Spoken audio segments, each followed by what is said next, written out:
Hey, hello, Matt Webley here. Hope you're doing all right and all that jazz. It's been a while since I've been live. I've been thinking, you know what? I've got more to say now than I've ever had to say before. But it's all stuff that I can't really say. There's lots of stuff that I'm not actually allowed to talk about. So I'm gonna choose my words very, very carefully and not give anybody any reason to be too upset with me, especially this beautiful platform that I find myself talking on. But I do have lots to talk about. So I thought I'd go live. I thought I would say hi to you guys and see where it takes us. So we are live right now. It is 11 a.m. or 11:01 a.m. on the 27th of July. I just cleaned my teeth, so I might have some white stuff around my face. My apologies. I'm actually going live later with Nat, I think, for Nevermind the Buy Box. So you see me again later. But yeah, I thought I needed to come on and share this message. But like I say, this is a message that probably shouldn't or can't be shared and might get me into a little bit of trouble. But you know what? Let's do it. We're not going to go too edgy. We're going to be soft and gentle and squidgy and around the edges. So if you can hear and see me all right, say, Matt, I can hear and see you all right, or something to that, something to let me know that you guys can see me, because this is live and I don't know if you can. It's been a while. I had to reconnect to Facebook for this streaming platform thing. So I don't know if you can see me or hear me or whatever. Let's take a look and see if I can see any comments. So just let me know in the comments if you can see me and hear me okay. I got some stuff to share. Let's take a look and see if I can see any comments. So just let me know in the comments if you can see me and you can hear me. Right, okay, there's a little bit of a delay. Okay, so Lewis can hear and see me all right. And he commented on me being a sexy boy. Thanks for that, Lewis. Right back at you, buddy. So everybody else hear and see me okay? Just let me know in the chat. Does anybody know what the Great Reset is? Does anyone know what the Great Reset is? In fact, let me know in the comments, just so I know what kind of audience I've got right here. Let me know in the comments if you know what the Great Reset is. Right, so Daniel can see me. Thanks, Daniel. And Gavin can see me. Cheers, Gavin. So does it feel like it's been a while since we've chatted? It does to me. I'm going to show up a little bit more on social media because I miss this stuff. I'm gonna say hello to you guys more often. Okay, so there's a little bit of a delay. I heard of it and read about it, Shirley says. Okay, that's interesting. So Shirley's probably more informed than most. Rima says, when I wake up in the morning at 11 a.m., that's a reset. Okay, so far, just Shirley knows about the Great Reset. Lewis says, did you see the Tokyo Olympics opening ceremony? Great Reset and Agenda 2030 all over it. I didn't see it, Lewis. I need to have a look. I didn't see it. Gavin says, are you on about alien conspiracies? No alien conspiracies, Gavin. Although the Pentagon have come out and admitted that bloody aliens, what do they call them now? They're not even calling them UFOs. They're calling them UAPs or something. Unidentified aerial phenomenon. Yeah, I think they're calling them UAPs, not UFOs. But they've come out and said, that footage, that military footage that we filmed of those Tic Tacs and a bunch of other stuff is real, and it's not all crazy. It's not CGI. It's legit. Our military fighter jets were filming that. We don't know what it was. So I don't know about all that stuff. But no, that's not what this is about. So it's interesting. I'm not going to share exactly the ins and outs of this because I could talk about this stuff all day long, but I'll give you an overview of what the Great Reset is for people that don't know. And I will choose my words very carefully. And this is the very watered down version of this where I'm not actually sharing my opinions. The Great Reset is what we are living through right now. There is a powerful group of the elites, the ultra rich, the billionaires and business owners, high like CEOs and stuff like, but the highest level, there's a group of these people, and they are looking to usher in change. I've seen it referred to as the fourth industrial revolution. But yeah, change is coming, and they have openly stated this.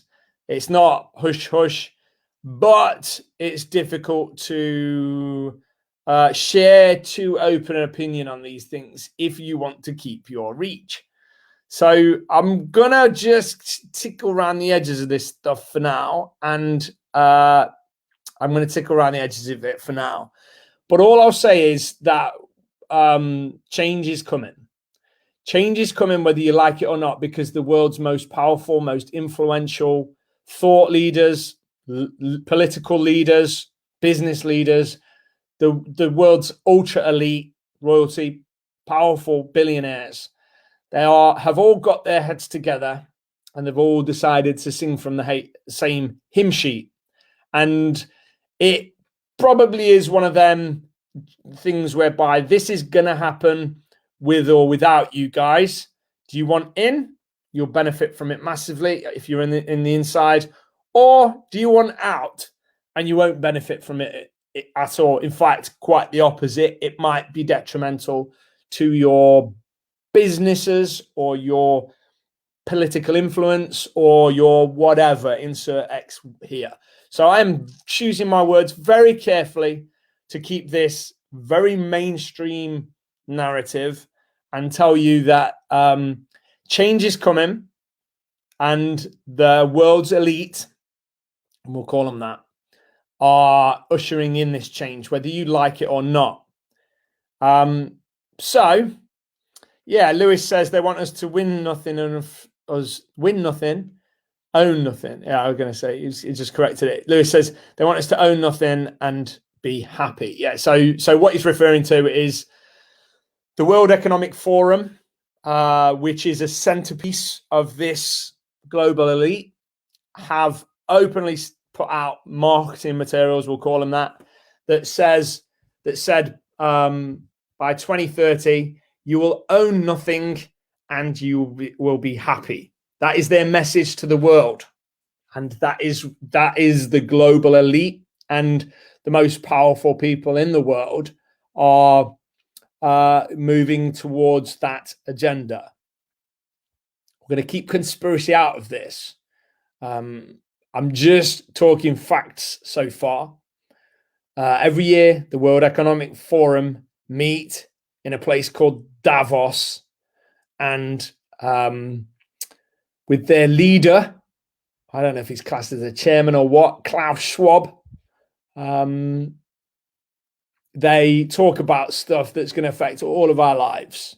And like I say, they are very open about ushering in the fourth industrial revolution and this change that we're going to see.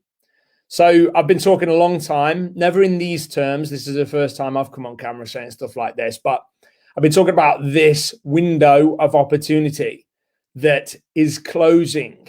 And this is probably the most overt I've been about this window of opportunity. You've heard me talk about AI and things like that before, but you've got a window of opportunity now. I'm not here to sell you anything. I have no course coming. I have no offer to sell.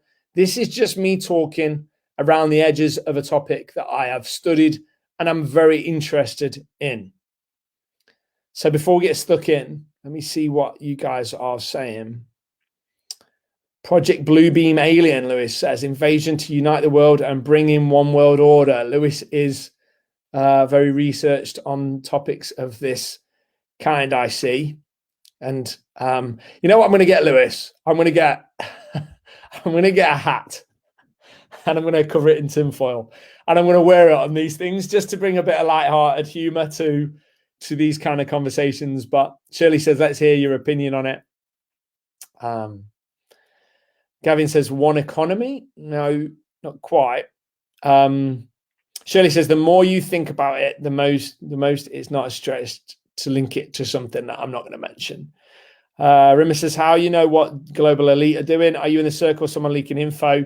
No, they're quite open about it, Rimmers. They're quite open about it. They've been meeting up every year for a very long time, and they put out press releases or they put out content into their thing. Now, I really can't share as much as I'd like to share because I'm not going to go down that rabbit hole right now on this live. But let's get stuck in with what I do want to talk about, okay?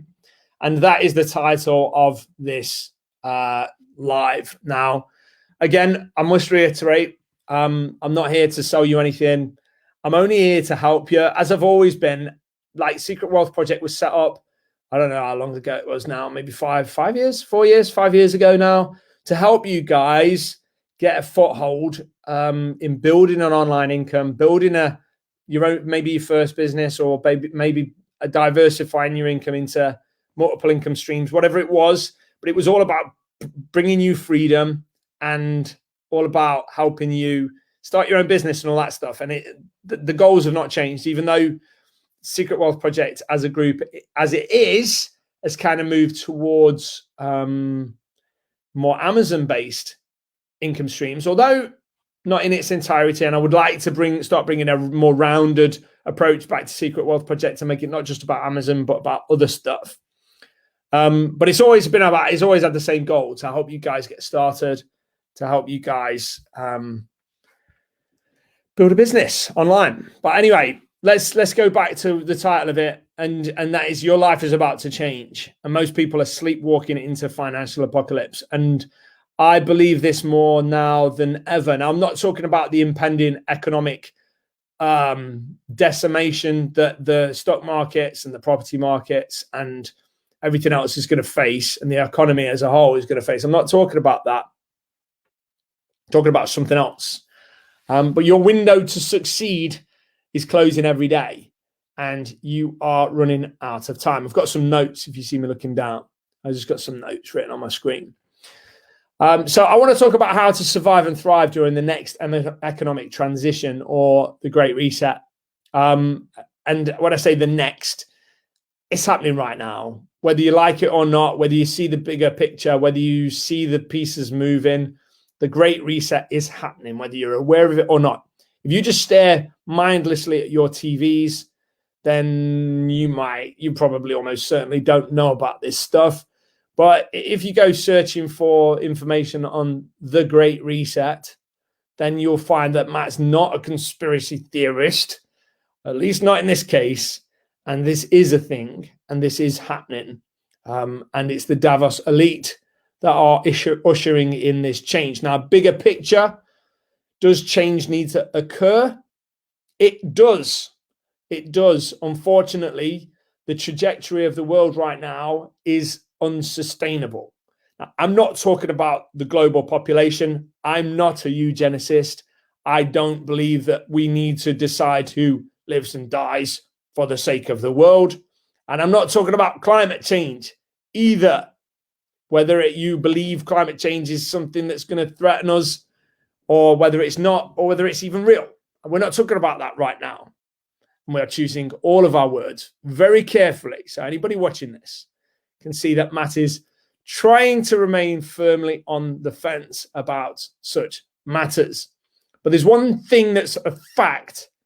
Change is happening right now. We're living through it.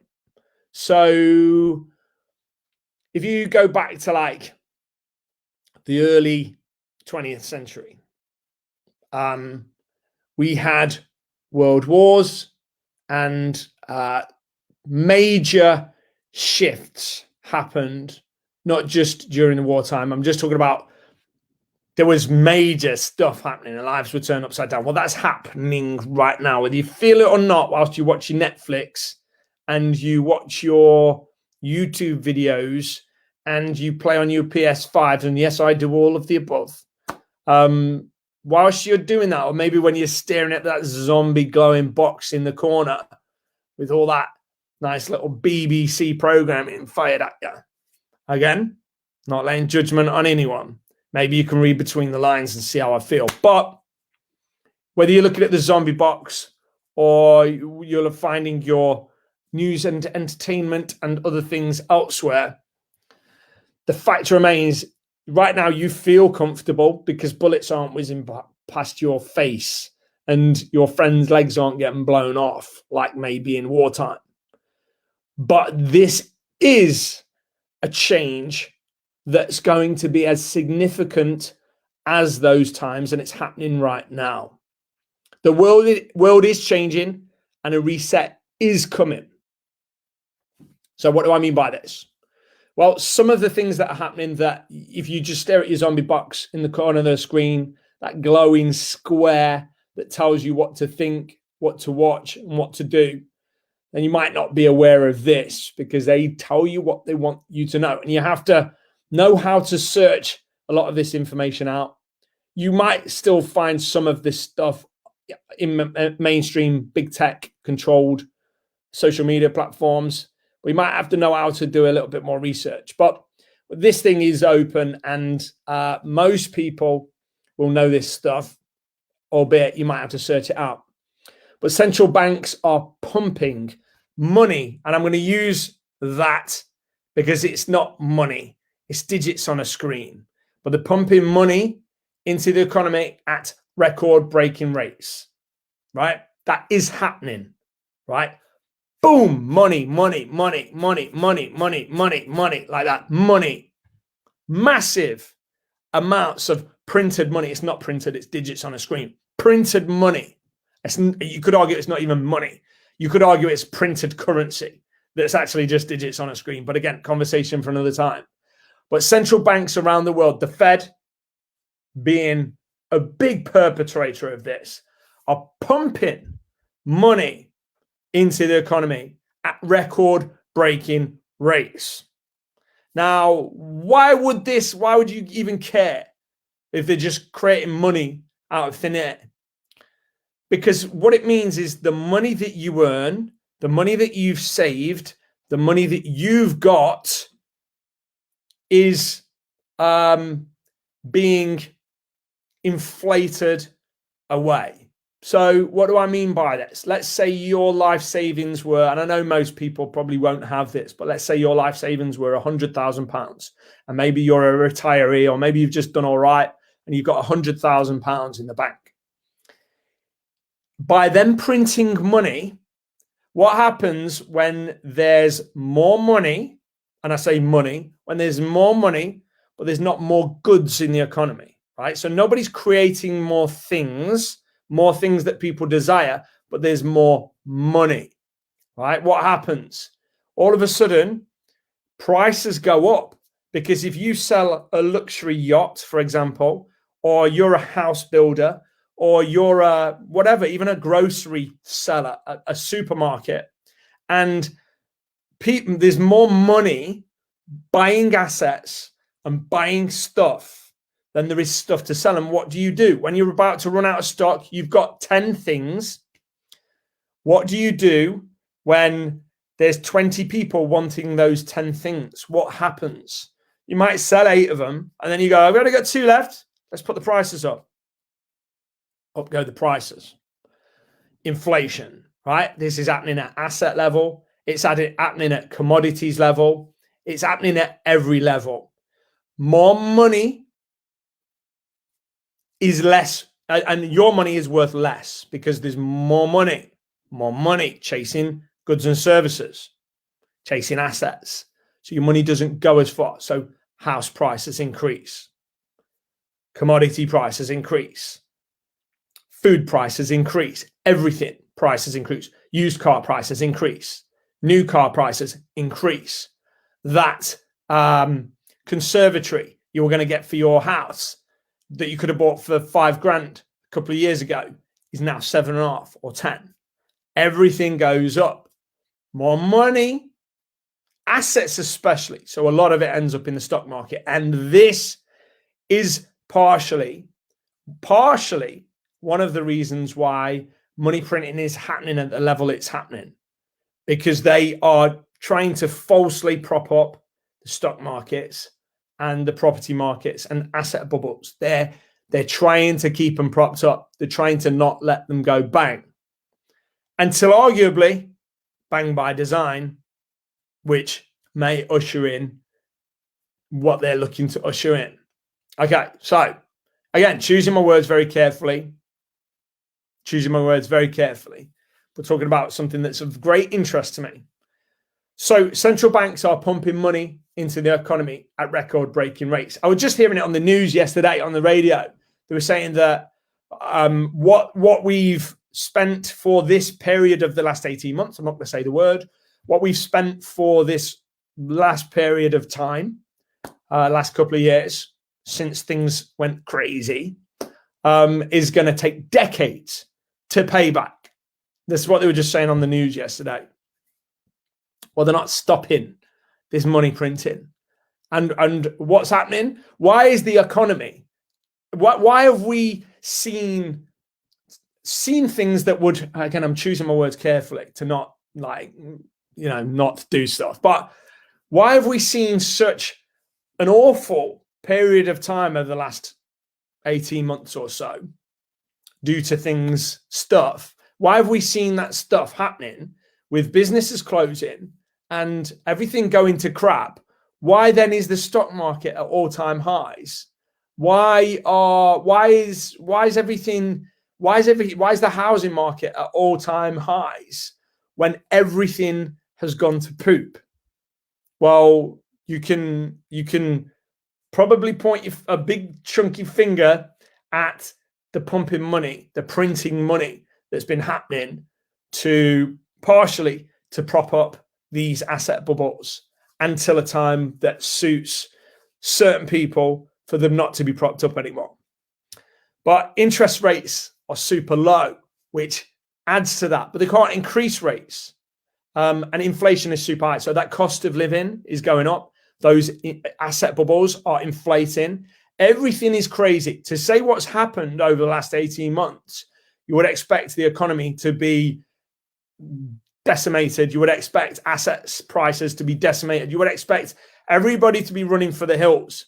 But there's still a risk-on attitude in the markets. And that risk-on attitude is because the money knows that it's getting propped up and it's likely to stay propped up for a while. So they need to increase interest rates to get inflation under control. So the increasing prices of everything, assets, commodities, everything you buy day to day, they need to increase interest rates.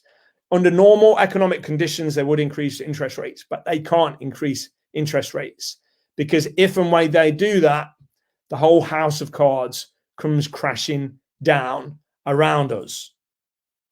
And then, now, certain people might want that crash to happen at certain times. And certain people, influential people, might want that to happen a very specific time that they know about. But that won't be a time that you and I know about because we're not in the inner circle. We don't get to know these things. All we can do is watch what's happening, watch what the players are doing, see where they're moving and act accordingly. But yeah, interest rates are low, record lows. Inflation's super high, not record, but we're talking like they've always aimed for like 2-3% inflation per year. It's running in those kind of percentage per month, which means if you've got £1 million in the bank, then your £1 million next year might be worth 900 grand by just leaving it in the bank. Again, partially why assets are being chased. But anyway, they'll have to move to do something about it. They'll have to. If inflation keeps soaring, they'll have to do something about it. And if that happens, that could be that spark, that bang that ends it all. But drawing a line under that for the moment, and we're not going to talk about inflation and what's happening in the world right now. We're not going to talk about all that stuff. What we're going to talk about is the fact that your job and your income has never been more insecure. So people are like furloughed, or I don't know if they're still furloughed, and people are like working from home, and people are like enjoying this and enjoying that. Now, spreading this out over the longer period, we're not talking about the next 6 months. We're talking about over the next 10 years. Your job and income has never been more insecure. Like, you think you're secure right now in your job, you're really not. It's the worst security you've ever had, because things are happening that I've not mentioned on this, that probably might not mention, but things are happening behind the scenes that you will not be able to do anything about, and your employer will not be able to do anything about them either. Now, something that's been happening for a while, especially over the last couple of years, but something that's been happening for a while is you've heard about the divide between the rich and the poor. Now, I've been poor, and I've been what other people would refer to as rich. I don't consider myself rich, but I've been both of those things. What other people would say is rich, and I've been what everybody would say was poor. And the divide between the ultra rich, I'm not talking like rich in the strictest sense. I'm talking about rich. The divide between the ultra rich and the poor is going to widen. Not widen in a way that you won't witness it or understand it. Widen in a way that you'll see it. That over the next 10 years, 5 to 10 years, you'll see it with your own eyes. It will have a material effect on your and your family's lives. So if you are poor right now, if you don't have any savings, if you're maxed out on your credit cards, then you are going to get left behind in a way that is not good. Really, really, really, really not good. And that divide is going to widen. Now, stick with me. So something that I've been talking about for a while openly, and something that the Davos elite and those people are now openly talking about also, is automation, AI, and robotics are going to become widespread. Now, I've been talking about this for a long time, but it's going to happen over the next, before 2030, it's going to happen in a big way. So, for example, self-driving cars, which I'm a big fan of. Love the idea of not having to drive. You just tell it where you want it to go and it takes you. Big fan of that as a consumer.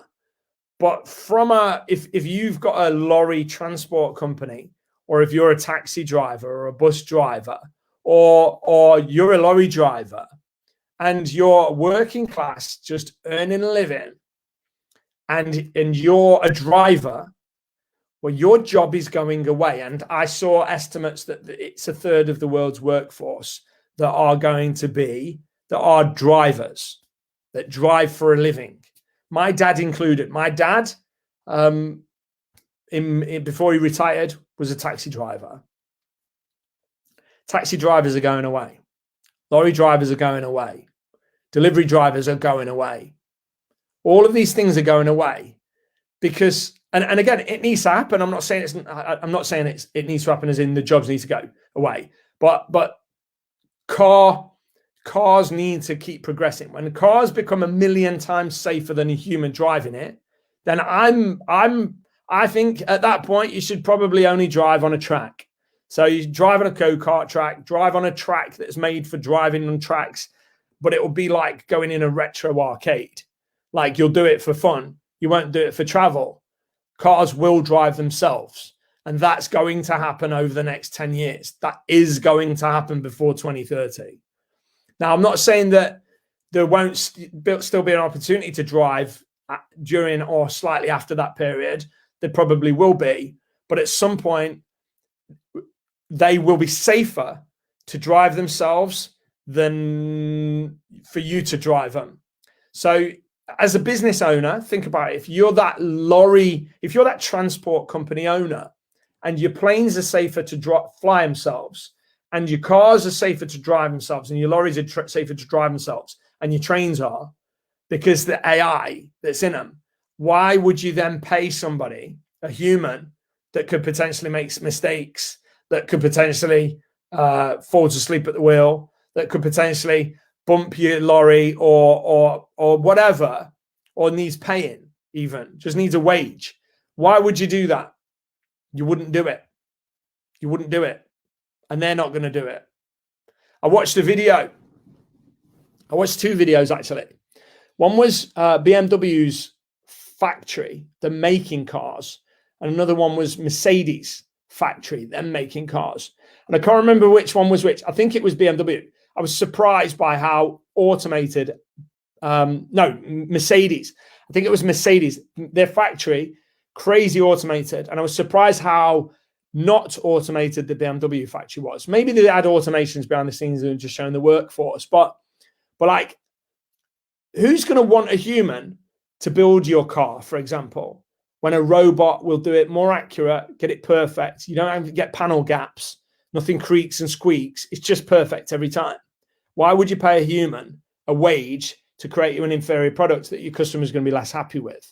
So these are just little examples whereby automation, AI, and robotics are already coming into our daily lives, but it's only going to be more so. And it's going to be a massive shift of the workforce out of these jobs. So look at when you go in Asda or Tesco, go back 20 years, you had human beings sat there and they would, go back Audi 25 years or 20 years, if you guys remember them.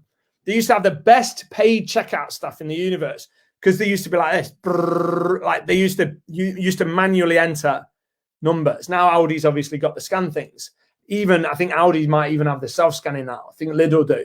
But anyway, all the supermarkets, if you go back 20 years, you used to have a human being scanning all the products or typing the products in, whatever.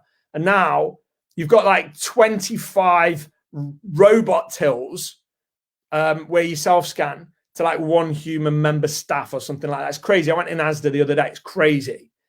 So where are all those jobs gone? Where are all those jobs gone? And it's like Amazon, big employer. For how long? Have you seen them weird little robot cars that are driving around and stuff?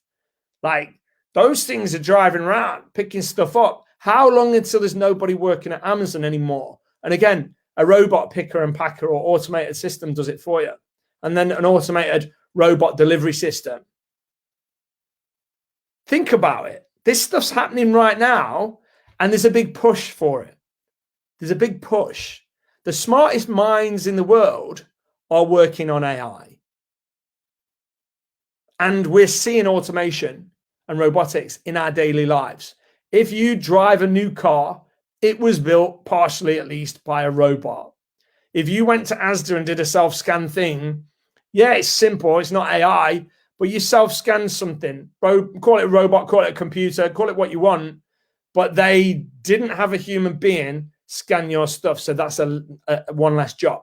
So there's a massive push out of lower skilled jobs. There's going to be a massive influx or outflux of people that used to work in things like transportation or warehousing or supermarkets and you name it. Massive bunch of lower skilled, if you like, jobs that are just going to get wiped out soon within the next 10 years.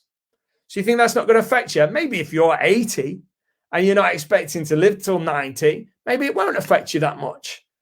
But if you're 50, if you're 60, or if you're 40, or you're 30, or you're 20, or you've got kids, or you've got grandchildren, oh, you better believe it's going to affect them. Now, I'm not against AI. I'm not against robotics. I'm not against automation. It's going to happen.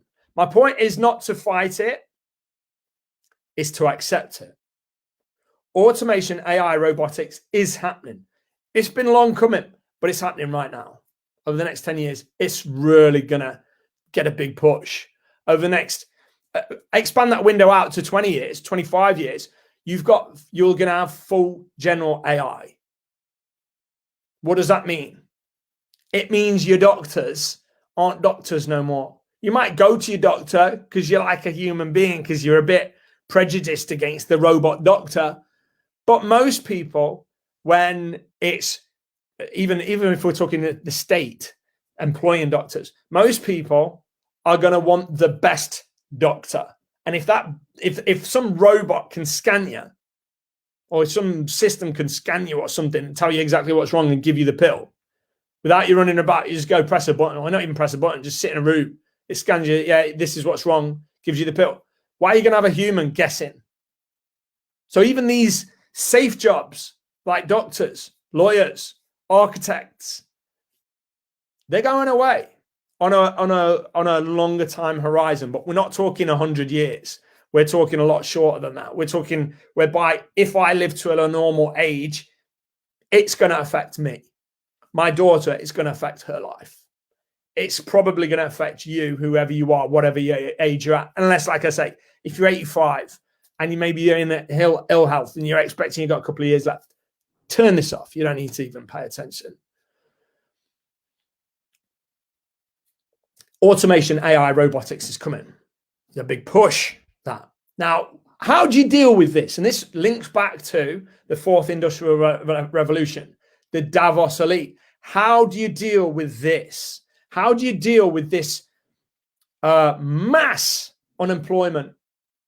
Now, I've seen people, and I'm not calling them this, but I've seen people, elite people, refer to them as, was it mouth feeders or something like that?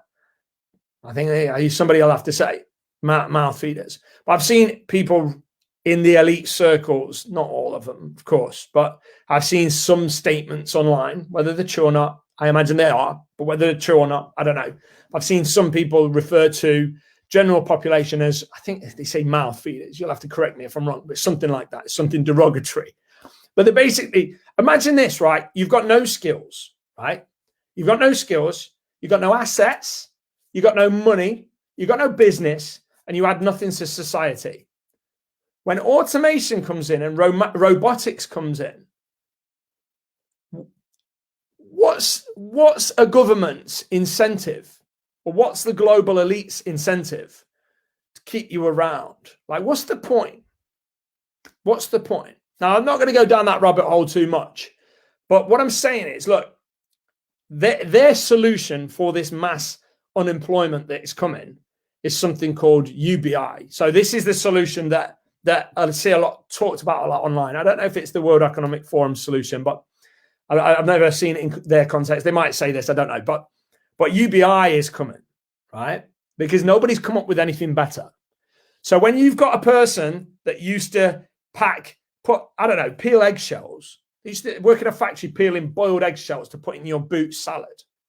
And that's what they used to do. Peel an egg, peel a boiled egg, peel a boiled egg, peel a boiled egg. And then cleaners. No cleaners anymore because robots do it and they do it better. What happens when you've got a low-skilled workforce, a mass population that can't add any value to society in the minds of the elite? Now, you might add value to society in the fact that you bring your kids up well, that you do this. This is not me saying this. I'm talking about how they might view this. But there's no jobs for you. The jobs that you thought were safe, like doctors and nurses, robots do them, or AI does it, or whatever. Things have changed significantly. So there's a mass, the lower half of the workforce within the next 10 years is probably not going to be needed. When I say lower, I just mean the lower skilled. I'm not being insulting. How do we deal with that? How do we deal with that? And these are the problems that the global elite take upon themselves. And I'm not saying they do it for the right reasons or the wrong reasons. You'll have to make your own mind up on that. But they look at it and go, well, there's going to be billions, definitely hundreds of millions of people that used to be able to man our factories, clean our offices, do this, do that, do that. We don't have them. We don't need them anymore. So what now for them? What now when they've got no way to earn a living? And if you think this doesn't affect you because you're a doctor or a lawyer or a plumber or something, maybe not in the next 5 years, but pull that out to 15 years or 20 years. Chances of it affecting you are massive when the world's smartest minds and the global elite are behind pushing for automation, AI, and robotics. And again, I'm not against AI. It's going to happen anyway. It's going to happen. There's no stopping it. It will happen. not against AI, not against robotics, not against automation. It's going to happen. But what do you do with what the global elite call the mouth feeders or whatever they call them? What do you do? UBI. So what's UBI? Universal Basic Income. Now, it's not going to get called that because I think that's already picked up derogatory meaning within certain circles. So I don't think they're going to call it Universal Basic Income. I don't think they're going to call it that. And there is already some of this coming in, like in the US, like there's certain payments coming out and things like that. And they're calling it other stuff. So it might be, for example, a child tax credit payment or a child credit payment. So you got kids, we'll give you some money for the kids. You know, don't call it UBI, call it a child credit payment. Boom. You know, you've got a bit there. And maybe I don't know what names they'll invent for it, but ultimately they're all euphemisms for UBI. Now, I don't think UBI's got a truly dirty meaning yet, but it probably will have at some point. But UBI is the best solution from what I can see. What else? When there's no jobs, what else is there? So that UBI is coming, or some version of it, some named term UBI. So they're going to give you money. Now, at first, to usher in change and prevent revolt, that's probably going to be a fair chunky amount of this imaginary money. If they've got automated workforces and robotics, creating goods and services, maybe they could do that. So you get your UBI. Starts off at the equivalent of, let's say, 30 grand a year per person now, right? Up is 5 years from now, just to stop it still being 30 grand a year, or maybe 28 or 26. Now, let's say that whatever contribution to society the lower skilled workforce does provide at that point, which might be none, what's going to reward them to behave and stay in line? Now, I'm not going to go down that rabbit hole because I'm trying to be careful about what I say. And so far, I think I've done an okay job at avoiding anything too risque. But anybody watching this that's done a little bit of research might know what I'm talking about. But if you do this, we'll give you that. If you don't do this, we won't give you that.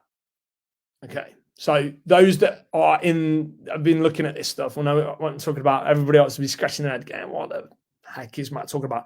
I've not seen him talk for a while, and he's literally gone mad. Okay. Let's keep going. So my point of all this is change is coming. There's nothing you can do about it. It will happen in one form or another. You might be able to change that form, but it is coming. You need to just accept that. But there is a window to create true wealth still. But that window is closing. But it's never been more important to make sure that you're in the 1% and not the 99% financially. So we're not talking about a little bit of income to tide me over and pay for a holiday. We're not talking about that. It's your duty to your family and to your future family and to yourself to be in the 1%. Because if you're not,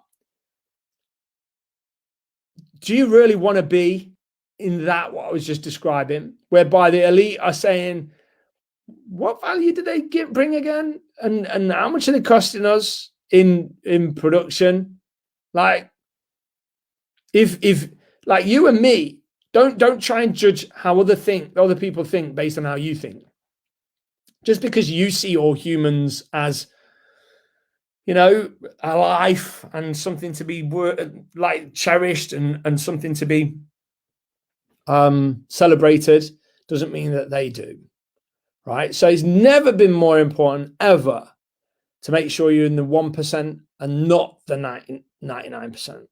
Okay. Which means, to put it simply, you need to do your best to get rich. You need to do your best to get rich. I don't mean, oh, I just want an extra 5-10 grand a year so we can take the kids to Disneyland. No, you need to do your best to get rich wealth, generational wealth. Because if you don't, for all the reasons I've just talked about, your kids and your kids' kids might not be okay. And I know this sounds a bit post-apocalyptic. I know it sounds a bit negative. And you guys know, at least on a business side of things, I've always been super positive. I'm the guy that writes the posts in the group, in the Secret Wealth Project, that lifts you up, that picks you up. I'm that guy. When it comes to business, I am a positive person. I really am. But I'm telling you right now, people are mindlessly sleepwalking into financial apocalypse. And it is your duty now to get rich or as close to it as possible. Because it is my belief that the 99% will be increasingly controlled and live in increasing poverty levels as their use in society decreases. So if you are valuable to society, cool. We'll keep you around. We'll make sure you're well fed and watered. If your use to society is not, if it's very little, why look after you well? Why keep you around? Not saying anything like untoward. I'm just saying, if you think about it, if you could choose who to invite over for dinner tonight, would it be your favorite celebrity? Or would it be little Jill that lives 3 streets over you've never met? Now imagine if everybody don't get to have that meal. Imagine if somebody gets to choose who has that meal. Who are you inviting? You're inviting a celebrity. So your biggest defense against this change that is happening and that might have negative effects for you, your biggest and best defense is to use this window that I've talked about for a while now. Anybody that's been watching my stuff or listening to me or reading my posts for the last few years will know I've talked way before all this stuff's come out, talked about this window that is closing. I've talked about it many times before. There is a window that's closing. And right now, there is still a massive opportunity for you to change your life, change your future's families' lives, and create generational wealth that you can pass on to prevent any of this future change from affecting you too adversely. Now, it'd be great if you could solve all problems in the world. That'd be great. Lovely. If you could do that, do it. But first and foremost, you've got to look after you and your family and your closest friends or whatever. Right? And the only way you're going to do that, the only defense against that. Now, I'm not even going to get into growing your own fruit and vegetables and going off grid. I'm not talking about that stuff. I'm talking about, look, living in our society as it is and as it transitions to the new whatever it might be. The only defense you've got against that is by stacking that cash. And I don't mean in cash. We'll get to that in a second. But stacking that money right now and then doing stuff with that money. So you owe it to your future family to be as financially secure as possible and to spread that risk across asset classes.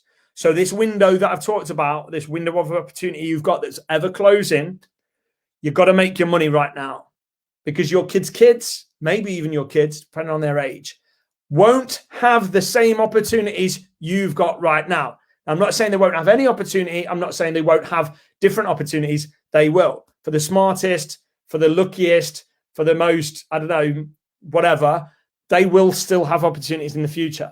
But for a lot of normal, everyday people, your kids and your grandkids' futures are very different to the life you've had. And if you think that's not the truth, I hope you remember this in 10, 20 years' time when these things come to pass. I hope you remember this watching this live and me giving you this. And I don't want it to come across as a warning, but me giving you this warning. The window, I'm not talking the window of organic reach on social media, although that's a fair point, or the window of being able to do self-serve ads on social media, or the window of this, or the window. I'm not talking about that. I'm talking about bigger picture stuff. The window of you being able to have a secure future is closing. And nobody is going to give you a good future. Nobody's going to hand it to you. They might, if we're lucky, they might hand the masses an okay future, as in we'll be okay. We can eat, we can sleep, we've got a roof over our head. Maybe you'll get that. Maybe it'll be a little bit better. We'll have to see, depending on countries, depending on even if there are countries, whatever, I don't know. But the potential for your future family to have a good future is massively reduced than the potential for yours. And there is a window right now. I don't know when that closes. We've always talked about 2027 being the meal of millionaires, whereby anybody that's made a millionaire, they become a millionaire from information that you have gained or been a part of the Secret Wealth Project. We're all going to have a meal. I'm going to treat you to it. And I joked about robots are going to serve it. You might remember that. Anyone that becomes a millionaire, we're going to celebrate it in 2027. But I don't know when the window closes, whether it's 2030, 2035, 2040, or 2023. But the window is going to close. There's an opportunity that you have, a level playing field, if you like, with the internet, with the opportunities you've got right now. Selling on Amazon, massive opportunity. Selling on eBay, massive opportunity. Selling products or services online using webinars via paid ads, massive opportunity. Whatever you're doing, you've got a huge opportunity right now. But the change that I've talked about, plus other stuff, is going to close that window. So if you're not doing something about it now, if you're comfortable, if you've been watching Netflix for the last 12 months, and trust me, I know a lot of people have, they've took the foot off the gas. They're just enjoying being at home. Life's just got better. You need to kick up the booty if that describes you. Because this change is coming. The window's closing, and what will you say to your kids and your kids' kids when they say, God, it was so easy back then? What did you do, Daddy? What did you do, Granddad? What did you do, Mummy? What did you do, Grandma? What did you do to stack that cash? It must have been so easy back then. Because it is. I'm not saying business is easy, but it's as easy as it's ever going to be. It ain't going to get any easier than it is right now. So you owe it to yourself, your current family, or your future family to do everything you can to get in the 1%, to not be part of the 99%. The 99%, I don't know about them people. I don't know about them guys and girls. I don't know. Spreading out over decades. I don't know how this plays out. I don't know. I'm not a fortune teller. I don't have a crystal ball. I don't know how it plays out, but I can see the trajectory of what's happening in the world. I can see where this is going. And you owe it to yourself to do everything you can right now to make as much money as possible right now. Not scamming or doing anything like that, but building real value, win-win, whereby you can succeed and they get what they want and everybody wins. You owe it to yourself and your future family to do that. Because that window's closing. They might not have the window you've got. What are you going to do? Watch Netflix and YouTube through it. Okay. So let's move on to it. What you've got to do is you've got to build, grow, and scale your own online income streams that are diversified right now. That gives you the biggest chance of being okay. Now, is talk that there are going to be things that might bring the internet down, that might bring the power grid down, that might bring the banking system down. We're not going to go down that rabbit hole because this has already been a 54-minute live. If you've watched this far, let me know. If you watched me right from the start and you're still listening, let me know. There is risk. There is risk, but we can only deal with what's happening right now and the cards we've been dealt. And the cards we've been dealt is there's a massive opportunity online. Selling on Amazon, selling on eBay, building a funnel, creating a service, selling some offline service that you market online. There's huge opportunity right now. The window is closing, but you need to diversify your income streams. You've got one, could get wiped out. So you need two. If you've got two and they're doing all right, you need three. And then once you've got that money from online, then you need to invest some of that wealth offline into real assets. Don't keep it all in the bank. You're going to have some in the bank to wait for opportunities. I mean, there's probably a crash coming. And when that crash comes, assuming it don't take your cash in the bank with it, then people with cash will be able to do well because they'll be able to go all in on opportunities that aren't here right now because assets are inflated. But you get that cash, you keep building that cash in your business, and you get it into assets. Those assets might be property. It's a big favorite of mine. I like real estate. I like property. There's some threats on the horizon for property, but like I like property because at the end of the day, at least in the UK, we live on this little island. People need somewhere to live. And until they create smart cities or something, there's going to be likely demand. Now, that's not to say that property ownership won't get changed in the future and that could backfire. But again, playing the cards you've been dealt right now, the best you can, property is a good thing to get your money into if you have excess cash. If you don't, keep it in your business, keep it working for you, keep that velocity going. Once you've got excess cash, park it in assets that cash flow to keep more velocity coming in. Maybe even a little precious metals. I own a bunch of mining stocks because when the crash happens, and I know the mining stocks will go with them, I think mining stocks will rebound nicely because as inflation soars and precious metal prices go up, right now they're getting manipulated downwards. But as gold and silver and platinum prices, etc., go up, the mining stocks are going to go up at a multiple of that, in my opinion, not investing advice. So I'm investing a little in stocks and shares in precious metal miners. It's probably my main focus right now, waiting for this crash.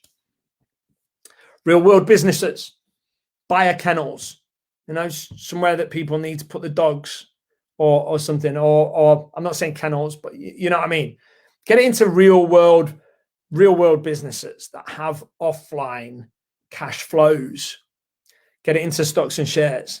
So build your business online and then create multiple income streams online. So if you're selling on Amazon, start selling on eBay. There you've got multiple income streams. If you're selling on Amazon and eBay, maybe, start, affiliate marketing business. Do a bit of affiliate marketing to get a bit of recurring affiliate revenues coming in or something like that. Whatever it is, it's up to you. But build your income streams. And once you've got enough income coming in from those income streams, obviously reinvest what you need to build those businesses. Once you've got a bit extra, put it into real world assets that cash flow you or that have the potential to go up in the future when things poop hit the fan. Now, I'm going to briefly touch on cryptos because I know some people are watching this or be crypto lovers. But I would cautiously look at cryptos for the short term, but long term, honestly, again, if it's some coin that's got utility or whatever they say, the crypto, let's say, there might be some value in that. But long term, I don't know if the central banks, when they are creating their own digital currencies and their own digital dollars, I'm not sure they're going to want the competition. So you could potentially look at investing something in cryptos, but ultimately I'd be cautious about those things because the same people that are calling the shots might not want that shot to be called. So that's it. I'm going to go to you guys. I'm going to go to you guys as chat to see what you've been saying. Let's see what you guys are saying. I got my phone in case you're wondering what I'm doing. Amit says zombie box, perfect description. Yeah, regarding the TVs, they are a zombie box. I cancelled my TV license years and years ago, And do I watch TV? No, not here. I might watch it if I go around to my dad's. It's on in the background. But I don't watch TV. I don't watch any TV. You don't need it.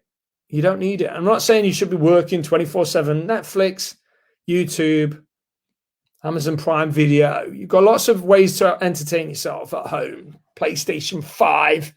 Come play a bit of Apex Legends with me. But yeah, zombie box. Gavin says it's all happening electronically. Wars are conducted in the world of code, if you know what I mean. Absolutely, Gavin. Hayden says, here he is. Dan says, I recommend everyone to read The Faster is Future. Faster is Future Than You Think. A great book that changed my perception on the future.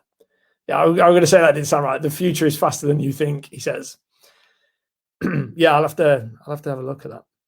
David says it will happen, but I think more likely by 2050 rather than the next 10 years. David, trust me. Trust me. I'm not talking general AI within the next 10 years. I don't believe that'll happen. I do think by 2015, general AI will be here, which means AI will be smarter than all of us. And that's got its own ramifications. I'm not talking for this long, so not used to it. Not used to talking for this long. But yeah, I mean, displacement of the workforce is going to happen gradually over the next 10 years, for sure. Like come back in 2031 and tell me that there's still taxi drivers and lorry drivers and Asda staff and all that stuff, and I'll be surprised. There'll be very few. Oh, Dan disagrees as well. He says, not really, in my opinion. The technology is evolving exponentially. This is the decade in which the world will change. It absolutely is, and this is what I'm talking about. So you've got a window. If you're not selling on Amazon, but you've been thinking about it, goddamn start selling on Amazon. If you're not selling on eBay, but you've been thinking about it, goddamn start selling on eBay. If you've been wanting to create that brand and give it a big push on social media, go do it. If you've been wanting to put out that course, you know, that helps people do X, Y, Z, go do it. Now's your time. The window's closing. You may have 10 years. You may have 5. You may have 2. But the window's closing. Your kids aren't going to have the same opportunities that you've got right now. So the point is, look, you can do a lot in 3 to 5 years. You can do a lot. You can get rich in 3 to 5 years if you play your cards right, work hard, learn, be open-minded, keep your foot to the floor, don't give up. All these things that winners do, that successful talk about. If you do those things, then 3 to 5 years can be life-changing. Life-changing. Like you go from 0 to millionaire in 3 to 5 years. Not, I don't want to say easily, but quite easily. A lot easier than doing it in a job. But not if you don't get started. Matt says, quantum computing is going to underpin AI in the future. Dan says, the future is faster than you think. A great book that changed my perception on the future. Matt Webley is definitely right in everything he says. This is the decade in which the world will change very much. Don't just read that. Mouth breathers. Maybe it's mouth breathers. Bottom feeders. Cindy says mouth breathers is what the global elite, or some of them, eugenicists, talk about the mass population. Mouth breathers or bottom feeders. I don't know. John says bottom feeders. I don't know. Daniel says competition isn't getting smaller, though. It's harder now than it ever was. Absolutely. And you got to do something about it. The window is closing. Daniel says, especially online courses, so many popped up over lockdown. Yeah, I think the course industry is massive. It'll always be massive. It's great to pay people for good information. It's worth every penny. Somebody that can change your life with their information is worth paying every penny. There's a lot of garbage out there too. A lot of garbage, probably more garbage than good, but the good ones. It's like when people bash course gurus, if you like. It's like if they weren't willing to exchange their knowledge for a bit of your money, then honestly, where would you be? Because nobody would share anything. Like there's a lot of free information, but there's not much free wisdom. Like you go on YouTube, there's so much stuff on YouTube. You can learn anything and everything for free. and Facebook groups. There's a Facebook group on everything now. You can learn anything and everything for free. But like, is there any wisdom in there? Like, are the people with the wisdom even on social media? Are they sharing on social media? In some cases, yes, and you should pay appropriately for that information. Otherwise, why would they share it? I see the same arguments against course sellers, and I don't have any course to sell right now. But if I see the same arguments used against course sellers, and I just think, like, how naive! Like, this is just such anti-course sentiment in certain circles of the internet right now, and it's just like the naivety. Karen says, morning, I would like to learn how to trade stocks and shares as a complete beginner. Any pointers for beginners courses? Karen, I mean, it's good to learn about for sure, but going long in this stock market, you're going to need going long means buying. In this stock market, you're going to need a strong stomach, because at some point it going to go bang and your money going to go with it. That's all right. If you hold on to them long enough, it'll probably come back. But so I don't know if trading, learning how to trade the stock market might be a good idea. I don't know. But again, strong stomach stuff. Most people lose money at that. Simon says, very interesting, Matt. Thanks for that, Simon. So that's everybody's comments. It was a long one. It's been a while since I've come on and shared. And I'm on tonight on Never Mind the Buy Box at 7 p.m. So looking forward to that. But that'll be all. We won't talk about any of this stuff. It'll be all positive. It'll be all nice stuff. Amazon stuff. I think I'm on with that. I'm pretty sure I'm on with that. In my calendar, it just says NMTBB, which means Never Mind the Buy Box. It means I'm on. But I didn't write any other notes. So hopefully it's not just me, because otherwise you might get a repeat rant. Hopefully Nat is with me. But yeah, okay. So if you enjoyed this, then thank you. And if you didn't, sorry. And yeah, Amit says, thanks, Matt. Always good to hear what you have to say. Amit, for you, my friend, if we weren't on this platform, I could have shared 100 times more, buddy. As you know, you have to be very careful about what you say. But I have very strong opinions, thoughts, feelings, and knowledge on a lot of this stuff. But this was my tickly, kind, nice version that shouldn't annoy anybody too much. So, but yeah, maybe we chat sometime about what's going on in the world. Right. Thanks for watching, folks. And yeah, enjoy the rest of your day. Remember, the window's closing. If you've not started a business online yet, then you really should. Your future kids' lives aren't going to be like yours is, or like your parents were. Change is coming, whether we like it or not. How you deal with that is up to you, but I hope to guide you somewhat through it. I'm not going anywhere. I know I've been a bit quiet on social media, but I'll pop my head up from time to time and let you know some thoughts and share some ideas and stuff. But yeah, big change coming. Be ready. And the best way you can do that is by running your own online business and investing some of that cash flow into hard assets. Right, thanks for watching, everybody. I'll see you tonight at 7 p.m. on Never Mind the Buy Box, or I'll see you next time and do one of these. Cheers, all. Bye-bye.